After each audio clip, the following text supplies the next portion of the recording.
Okay, we are live. Thank you so much. Hello, everyone. It's October 13th, 2020, and we are in a pre-council workshop. It is 6:04 p.m., and our first item on the agenda is a workshop presentation with the Moab Area Housing group. We're going to get an overview, and the Moab Area Housing Task Force recommendations and a presentation. So without further ado, and I just want to point out too that we were, I was under the assumption that we had invited the county to participate, but I think that there was some confusion there.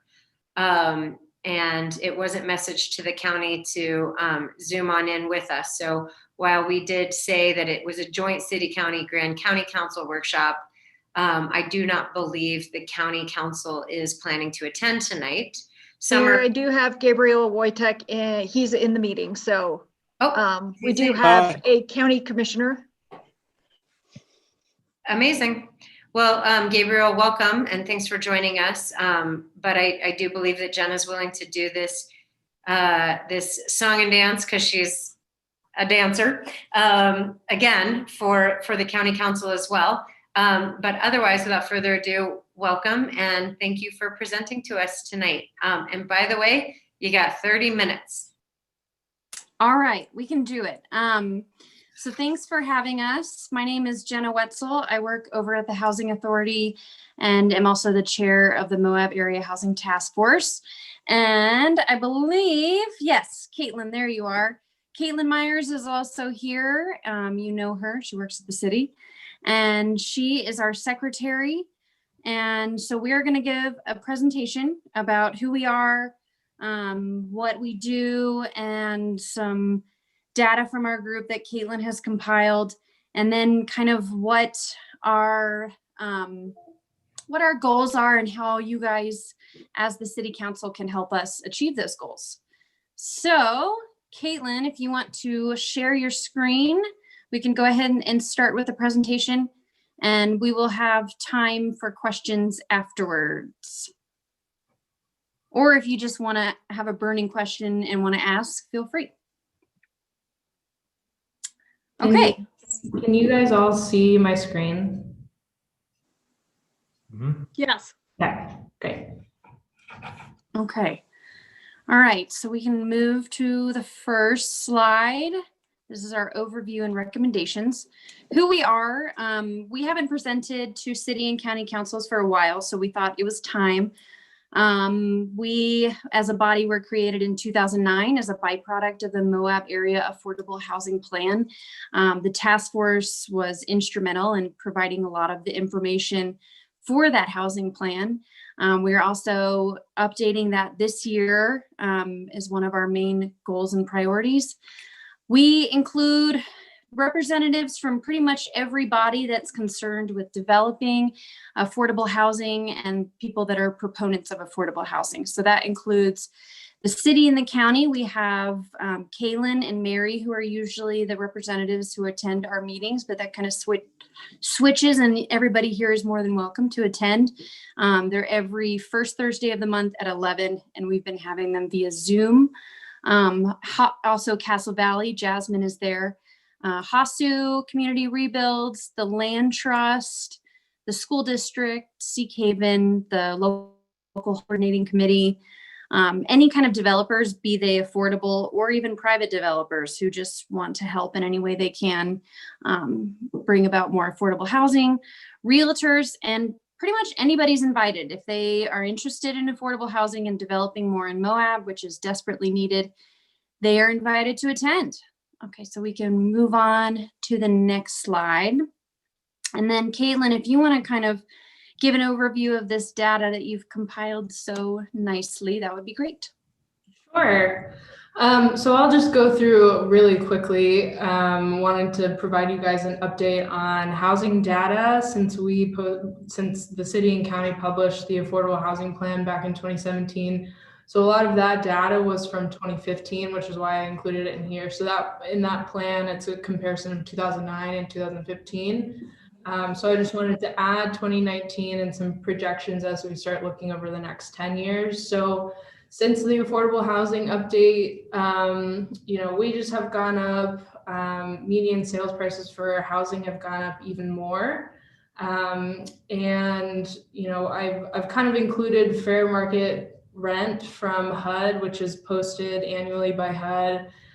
It's kind of their gauge on how they set fair market rent for federally funded projects. But because we don't have a really good grasp on how much rent is, we don't have historic data, and we have a very limited set of, current data. So I just kind of wanted to call out, some of the data that I've collected more recently, comparing this fair market rent to what we're actually seeing in the market right now. So we haven't seen very much movement with rent as far as HUD is tracking, but we know that from the limited set of data that I've been able to gather, market rate housing for a 3-bedroom unit is a lot higher than what HUD is posting. So, when we start talking about housing affordability, I think a lot of you guys are familiar with this, but just to give you a little bit of a refresher, when we talk about what is affordable housing, it's not necessarily subsidized housing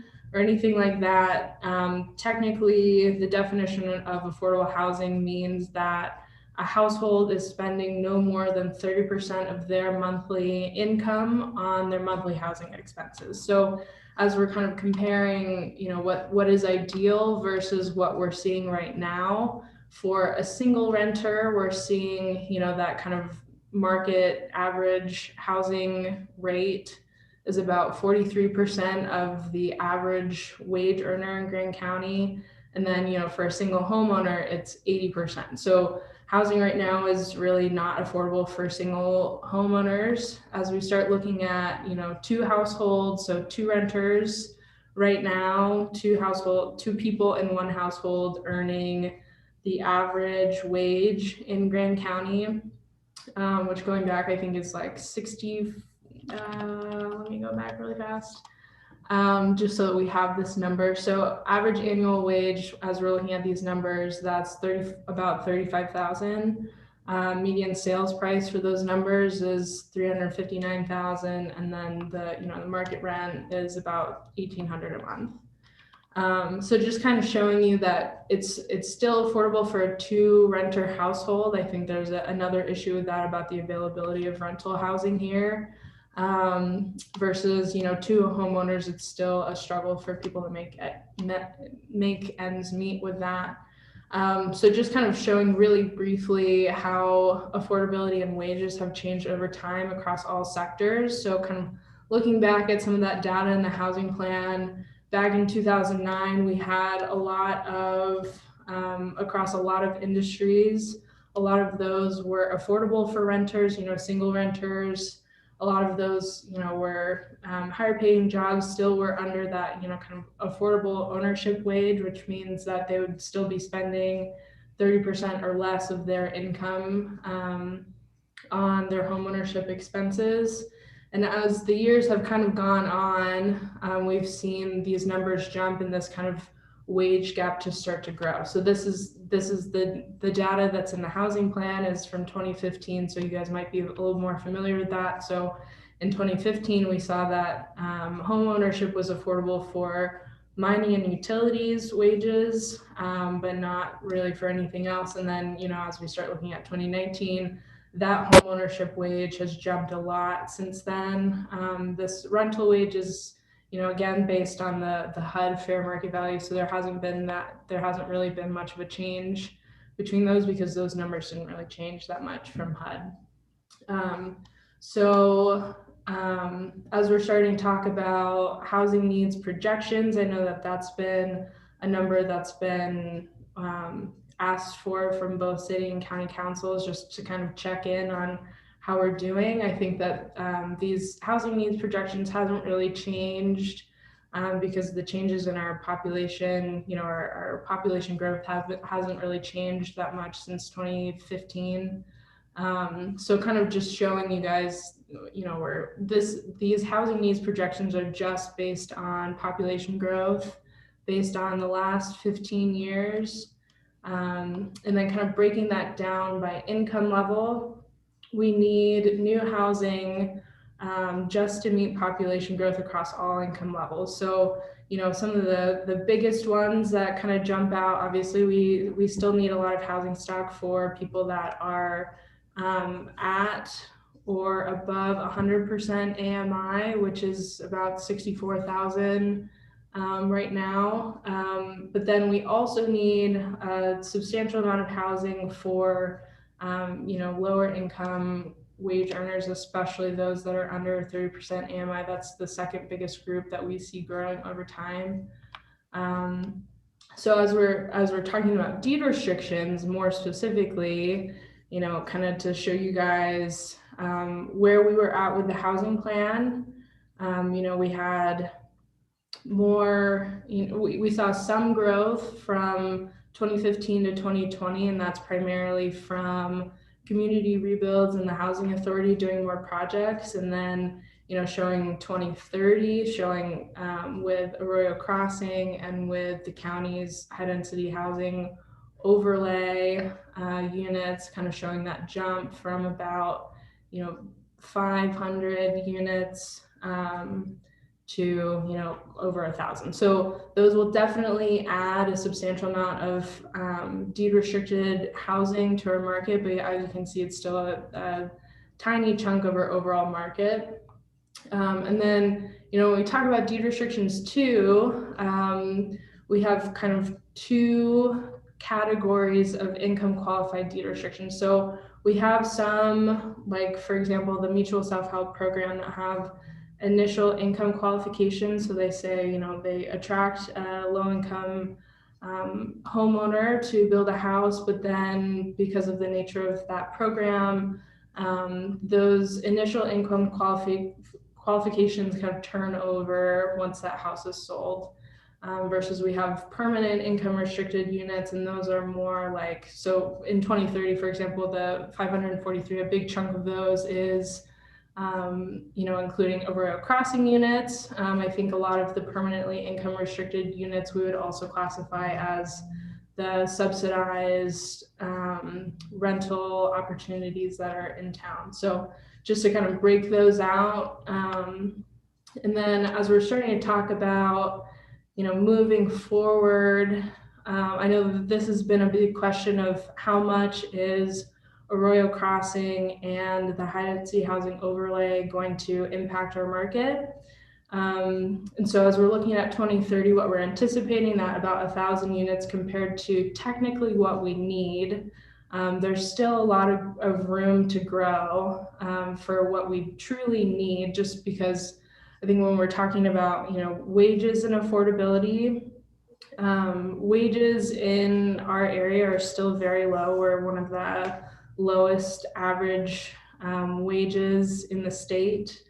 And I don't know where we rank in terms of all of the counties right now, but just to kind of paint you guys a picture of looking at population growth over the next few years, if we're talking about strictly the families that live in our community that are at or below 80% AMI, we need close to 3,000 deed restricted units specifically for those families to make sure that we are providing housing that is affordable to them. And then on top of that, we also need 2,200 units to provide additional housing for those middle class families that are not low income but are making less than the projected affordable ownership rate of about $144,000 a year. So as we're kind of looking at what we're projecting sales prices to be in the next 10 years, if we're assuming that, as we're looking at these projection models, I want you guys to keep in mind that a lot of this is, we can't tell the future, but just kind of comparing the data and projecting out over the next 10 years, if we're assuming that the median sales price for a house is going to be close to $600,000, but our average wage is only going to grow to $45,000.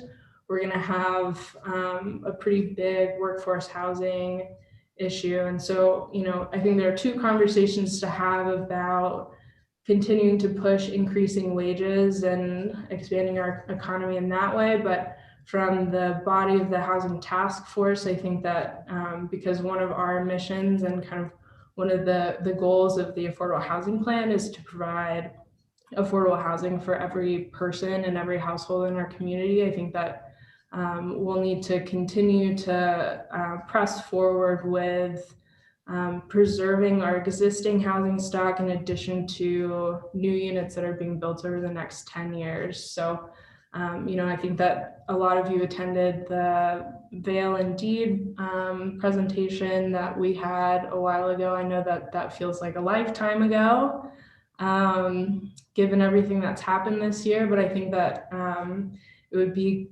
a great idea, in general, I'll talk a little bit more about this as we start talking about priorities and recommendations, but I think starting to look at new ways to implement deed restrictions to preserve our existing housing stock in addition to, providing more affordable housing as we move into the next 10 years. I think both conversations are going to be really important. So I know that was a lot of data. Feel free to ask me questions, but, just to kind of show you guys a map of, this is kind of all of the projected and current affordable housing. It spans all across the valley, which I think is great. And, we have a lot of different types. And I think that we're going to need to continue this like full suite of affordable housing options as we keep moving to the future. So pass back to Jenna. Awesome. Thank you, Caitlin. And thank you for compiling that data. And I know that that's a big part of what our priorities are, updating that plan. So our accomplishments, mainly we are involved in public outreach. We write letters, we speak at public meetings, we voice our opinions and about, HDHO, PAD, WAHU, all of those listed. We just want to be a voice in the community that's a proponent for affordable housing. We also help each other out, writing grants if we need letters of support from public bodies. We write letters from the task force to support those projects. We wanted to bring workshops, one per quarter here. We did get to do the Veil and Deed, but obviously we couldn't do the other workshops this year. We're hoping, depending on how long this pandemic lasts, hopefully not for too long, we are going to probably do public workshops via Zoom. We did have our shared Vista with the Land Trust do a presentation on financial literacy, and we're hoping to have more presentations for the public about home ownership and just things that will educate them. Okay, if you want to go to the next slide, please. Our priorities. So we talked about updating the plan, the affordable housing plan. Right now, a lot of these are happening kind of behind the scenes with the individual organizations that are in the task force. Like HASU is working with the city and the county to establish mechanisms for deed restriction administration. There's a ton of organizations that are developing Arroyo Crossing. Increasing public education. This is a big one. I was talking about the HDHO, deed restriction administration. The deed restriction draft is in Christina Sloan's hands right now. Hopefully that we'll have a final copy soon. Once we do that, we'll develop educational resources for real estate agents, developers, anybody that's going to be involved with that development so that they can be more educated on what requirements they'll have to fill, what kind of compliance that we'll be doing for the deed restrictions and the primary occupancy and full-time workforce housing aspects of the HDHO. So that's a huge thing we do is public outreach. That's kind of what our main mission is. We also, our mid-level priorities, developing a mixed use ordinance. That's kind of lower level right now. Like I was saying, we provide educational resources and we want to continue to do that in any way we can. So we're always looking, if any of you have ideas about things that would be great to share with the public, please let me know. And then low priorities, just, we're always looking for new members. we want to provide updates. That's why Caitlin and I wanted to present to you today, because we haven't updated you in a while. So thanks for having us. We're not done yet though, but thanks for having us. If you want to move to the next slide. Okay, so here's kind of the meat of what recommendations we want to put forth.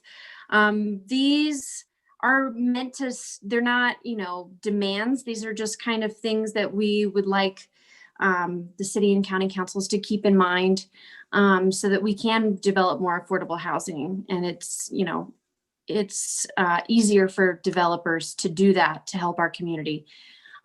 First, create more transparency and clear communication regarding the development process. This is pretty, we just want to make sure that developers and the city and the county, they both know what they need from one another, and it's more of a smoother process to development. Just kind of making clear the steps towards development for developers who might not know. Improving the townhome density bonus, giving developers more flexibility over lot dimensions. This is kind of just more flexibility in general in the development process is something that will, would help develop more affordable housing that's desperately needed. And it kind of, that sort of connects to the next two. Decreasing project boundary buffers in urban areas to allow for more density, and increasing project boundary buffers in rural areas. Creating cluster requirements for certain lot sizes, and allowing cluster development by right instead of having the developers having to create a PUD. Just that kind of makes the process longer. And if they, I guess it would be good to look at every development as they come and kind of not put anything in their way to hinder development. I mean, obviously going through the right channels and the right steps, but these are just kind of making development easier. All of these have the same sort of theme. Decreasing parking requirements. This is kind of a hot button issue right now. But I know, for example, the maps, we've got 4 minutes left. Like the maps building, first they were going to require 2 parking spaces per unit, but then they kind of looked at the development and thought, okay, well, it's for seniors. They might not need that, going development by development, and thinking about what's best for them. And then maps now only requires 0.75 parking spaces per unit, which is fine because a lot of the seniors living there don't have cars. Creating libraries of both free ADU plans and deed restriction templates to help people, if they want to have an ADU on their property to house more people in need, or put deed restrictions on their own property to keep properties affordable in perpetuity. They don't have to consult with a lawyer or an architect. We've got those free plans right there for them to use. And then obviously this is a big one, incentivizing sustainable development, solar power, hooking up developments to gray water, xeriscaping. These are all so important, especially as we develop more and we know that water is going to be an issue. And I know Arroyo Crossing is putting all of this into their development concepts and guidelines, which is awesome. And I think that that should just be something that all development should do. So if you want to go to the next slide, Caitlin, what can we do for you? This slide is kind of, a lot of it's left blank, because if you wanted to let us know what we can do for you to help as the task force, please let us know. But like I said, our biggest goal and what we can do is outreach and education. We can be a link between the city and the county councils and the public, and developers, real estate agents, anybody involved. We just want to make sure everybody's got the same information to make all these processes smoother. And I think we've got 2 minutes left, which is perfect. If anybody has a question, let us know. And if you think of a question later, email me or email Caitlin. Jenna, Caitlin, amazing presentation. Thank you so much, not only just for the presentation, but for sitting through meetings and putting together, all of the people to generate all of these thoughts and recommendations. I feel like this council, and in particular our planning commission, should take that list and create some action items. So will you please, Caitlin, you probably can turn that into a PDF, or maybe like a PDF with little squares to the side of each one of those. Because I think it's our responsibility as a council to say, well, some of it might be administrative, so that may or may not play out in the public, reaching out with the public. But these are issues that we're gonna have to put in front of the community and get a yes or no.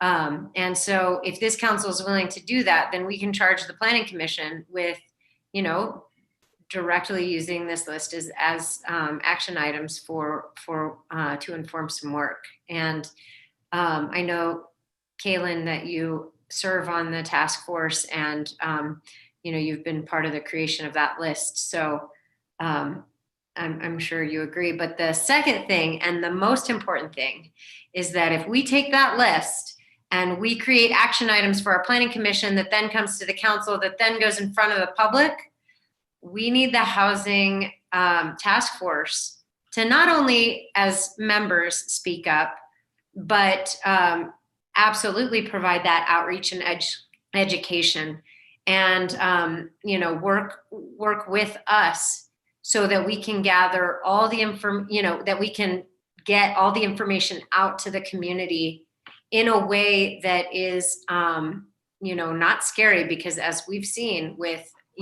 small incremental policy change, that it's usually met with, don't change my neighborhood. And so we have to educate how, what those changes look like. And then we let the community speak to us, and then we decide as a council. So thank you for that presentation.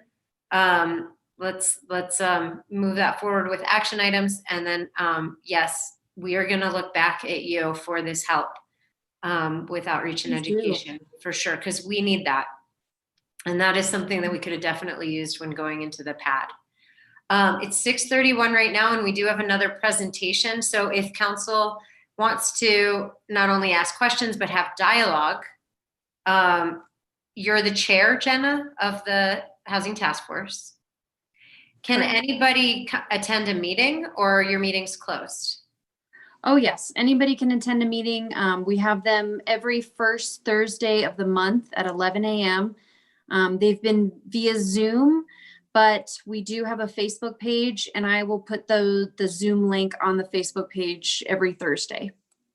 Okay. And then so what's your email address? So if any one of us wants to call you and have a coffee and talk more about these items. Please do. I would love that. My email address is HASU, like Hasu, specialist@frontier.com. And actually, Emily, if I email you with my address and our phone number, can you spread it to this group? Absolutely. Why don't you include a PDF or turn that slide into a document that I can forward to the council too, because it's suggestions like that save us a lot of time in spinning our wheels about how do we address affordable housing. So if this is a list, then we as a council and this council of legislators can start to push the planning commission to bring that forward to us. So for sure, I can email that. And thank you for having us. Thank you so much. And thanks for hosting the roundtable with our Congressman John Curtis earlier today too. You did a great job. Oh, thank you. That was such a great opportunity. I appreciate it.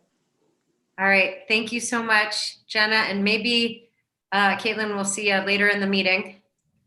Let's go ahead and shift now to our second presentation of the evening in this pre-council workshop. Presentation on the participation of Moab and Grand County in the Utah Wellbeing Survey Project by Dr. Courtney G. Flint, Natural Resource and Community Sociologist at Utah State University. Well, I'm a sociologist too, and I'm very excited about this. So welcome, Awesome. Brittany, or doctor. That's great. I just want to check that you can see me okay and see the slides. I can see you and the slides. Okay, wonderful. Well, thanks so much for having me spend a little time with you this evening. I'd be happy to talk with the county folks if others who weren't able to attend. I'd be happy to schedule something with the county or anyone, any other group. So I just have been real thrilled to have Moab join the Utah Wellbeing Project and Survey. As was mentioned, I'm a professor in natural resource and community sociology. I'm also a community resource specialist for USU Extension. And this well-being study has been going on for a couple of years.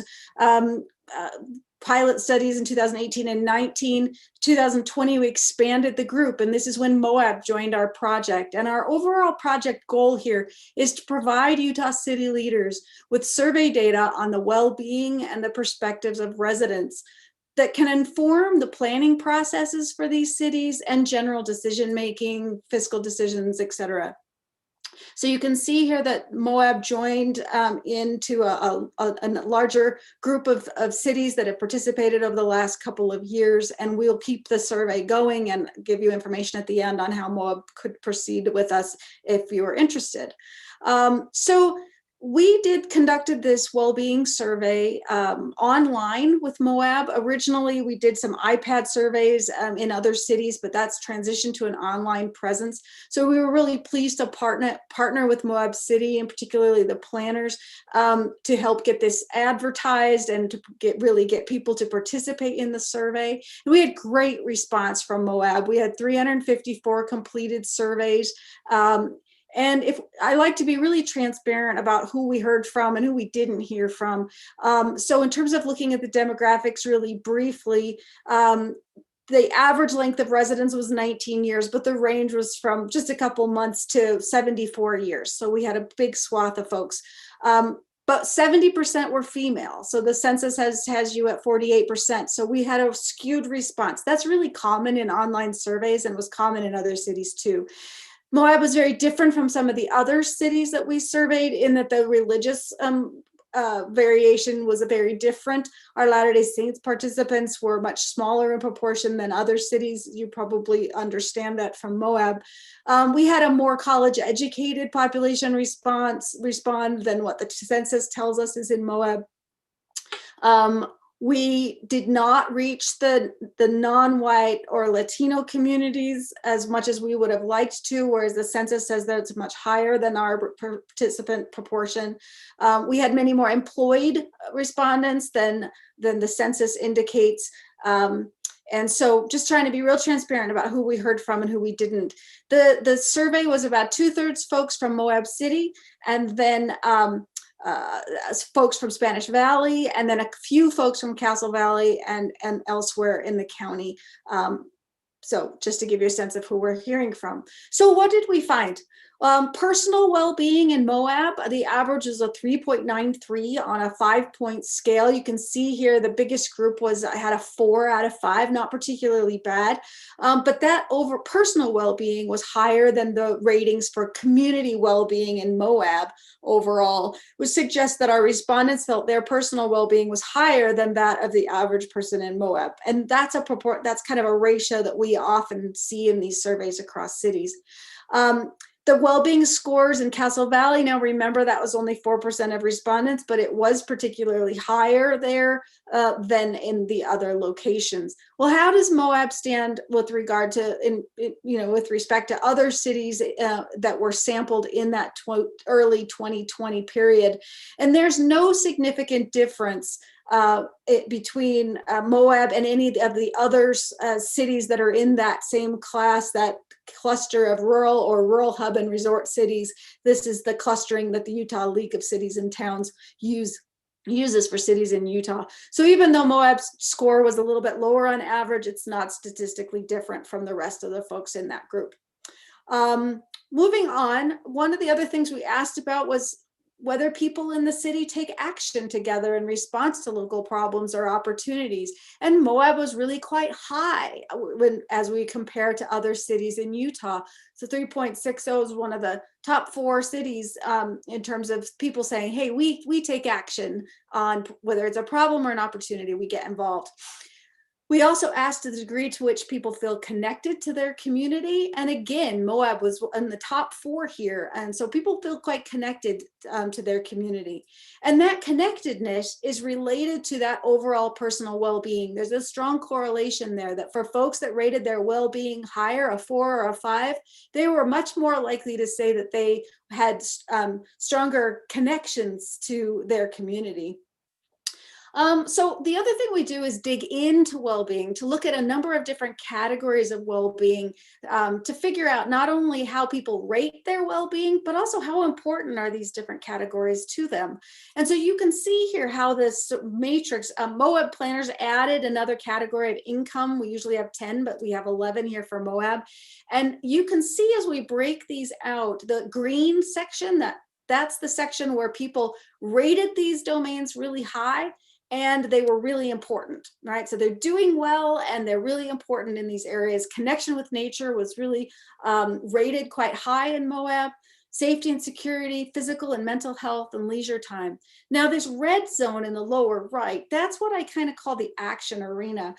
These are domains or categories that are really important to folks, but they're not rated as high. They're a little below average compared to the other domains. And local environmental quality and living standards fall into that red zone, if you will. Now, we're looking across communities, but we're also looking within communities. So we look at some of the demographics, and when we take them all in together in the modeling, so this is not just one-on-one, but accounting for the other demographics.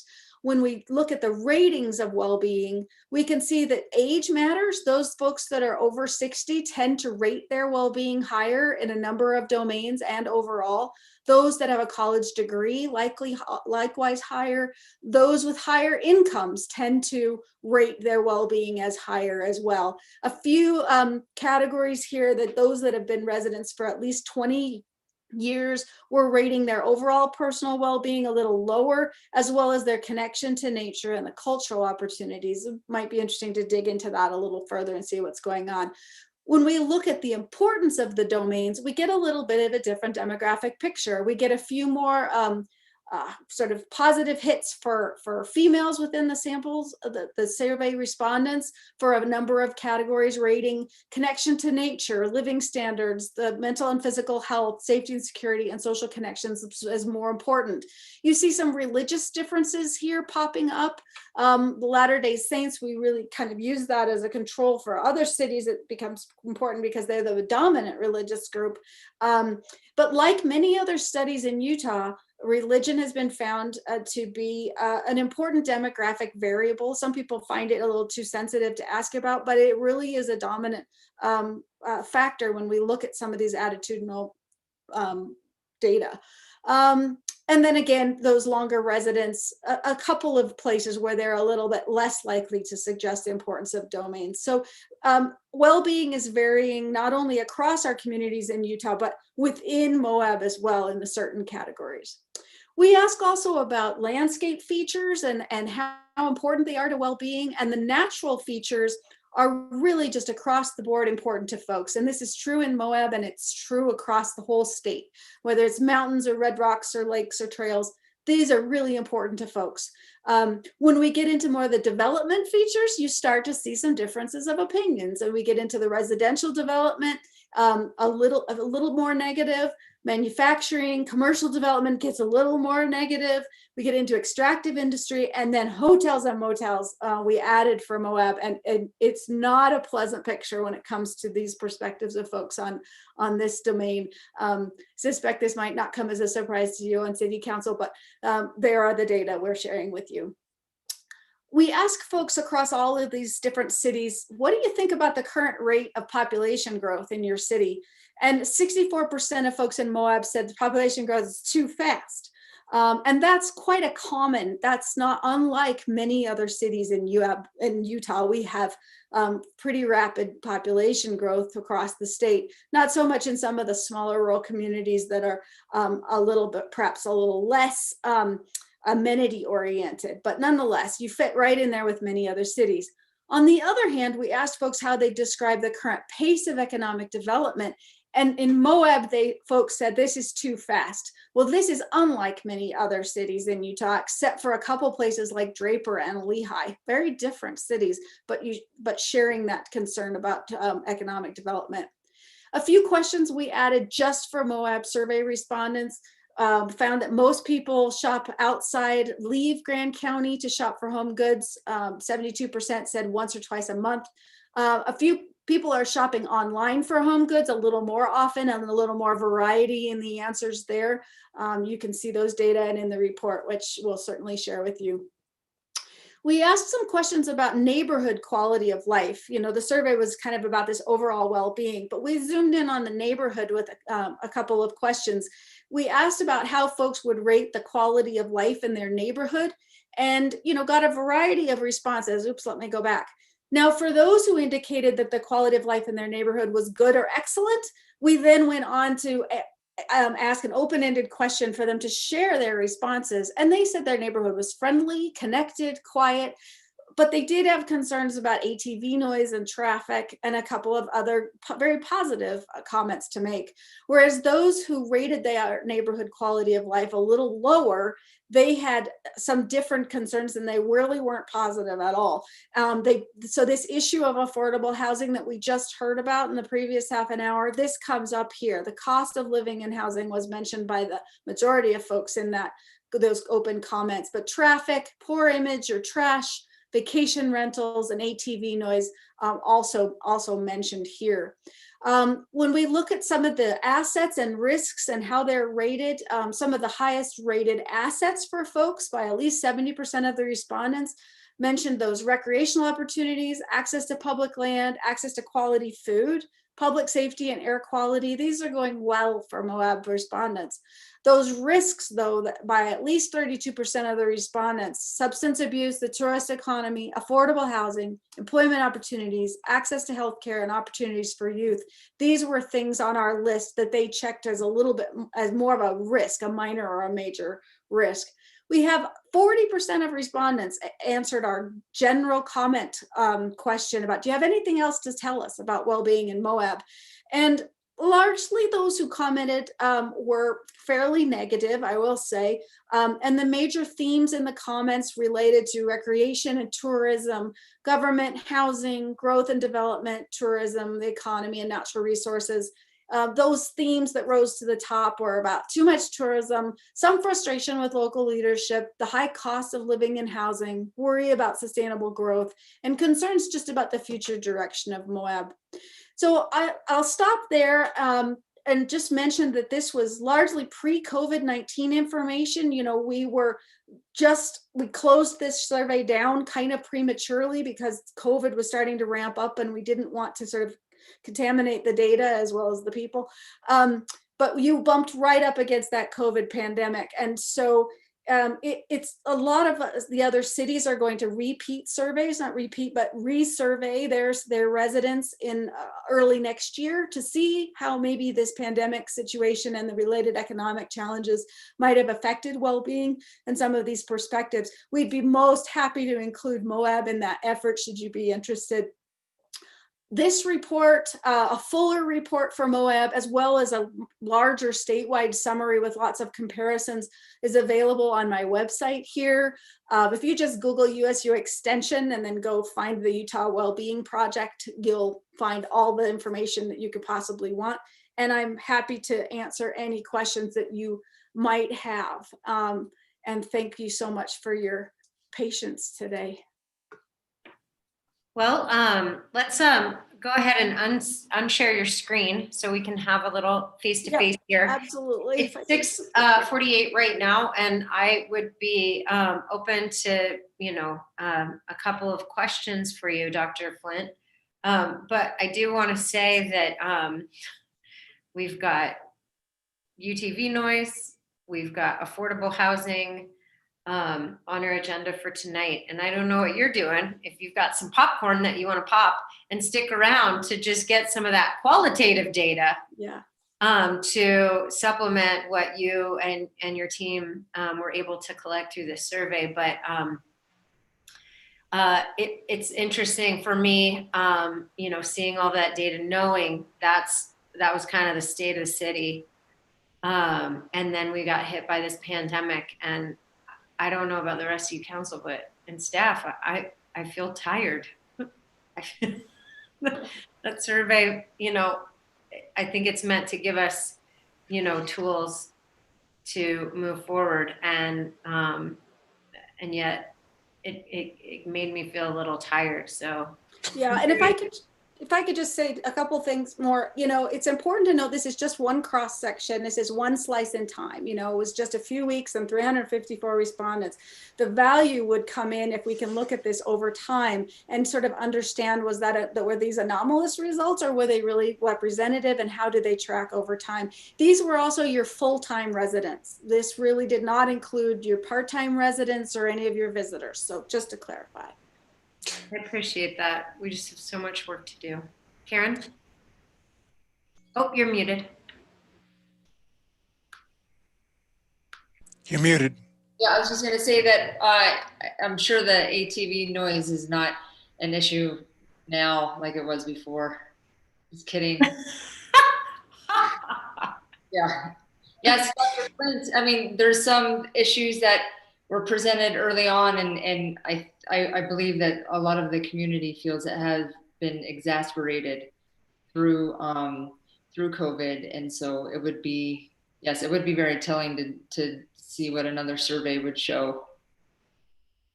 Yes, well, and I'd be very happy to include Moab in that next wave of surveys if you're all interested, and that would be great. We could really, I think, tell a lot, and we would really tell us sort of where the needle's turning on certain issues. Yeah, don't do it while the highway's still under construction, Courtney. You get a lot of complaints about that. I can imagine. Dr. Flint, does your survey ever ask for suggestions, like for improvements? Well, and I would request the planning folks would share. We have all the open comments, and in many cases, they weren't just complaints. They actually included, recommendations and so forth. So there are pages and pages of comments, and there are suggestions there. And in the next round of surveys, if you have specific areas that you'd like to expand and ask questions that are just to Moab and Grand County respondents, we could actually, adjust the survey to include those, like we did with the shopping and a neighborhood quality of life. So I'd be happy to work with you folks to come up with some questions that would get you the kind of information that you really want. I wonder if a bypass question would be a good one to ask. All right, any other questions, or shall we break and resume at 7 p.m.? Dr. Flint, thank you so much for joining us and for that quality work. We really appreciate it. Thanks. You're very welcome. And I'll be back in touch in the coming months to work towards what we can hopefully be another launch of another survey with you. Thank you for your time. And pop popcorn and gather qualitative with us. Awesome. Sounds great. I'll jump back on the live stream. Thanks so much. Okay. Bye-bye. Council, we will we'll go ahead. No motion necessary. We can just go ahead and leave this meeting and roll right into our regular meeting at our different Zoom address. So I will see you all soon.